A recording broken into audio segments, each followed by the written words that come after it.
आदरणीय दर्शक तथा महानुभावहरू, मेरो प्यारा फेसबुक साथीहरू, फेसबुक टिकटकका साथीहरू, म के भन्न चाहे भने यो 2081 सालको विदाई गरिसकेपछि यो हाम्रो 2082 साल कर्कट संक्रान्तिमा हैन मैले यो हेर्नुस्, यो सरस्वती चढाएर राखेको मादल हो। यो मादल चाहिँ कर्कट संक्रान्तिको दिन चाहिँ यसलाई ओपन गर्नुपर्ने हुन्छ। तसर्थ मादल बनाउने मादल मिस्त्री मै हो।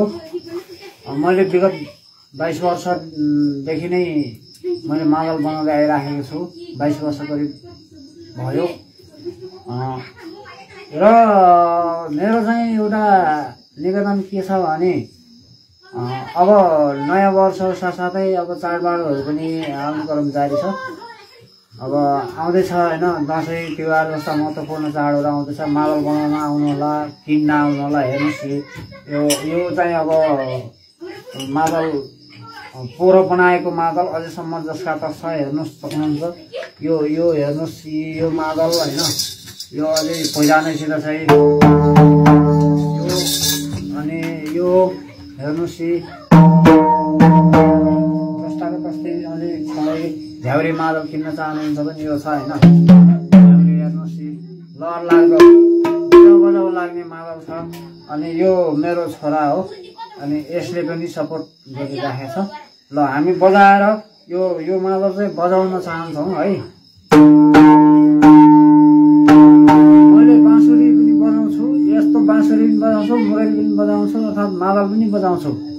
ल अब छोराले चाहिँ मादल ठकान ठोक्ने, मैले मुरली बजाउने है त।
के छ रे भाइ? दाइ, भिडियो रेकर्ड गरिरहने हैन।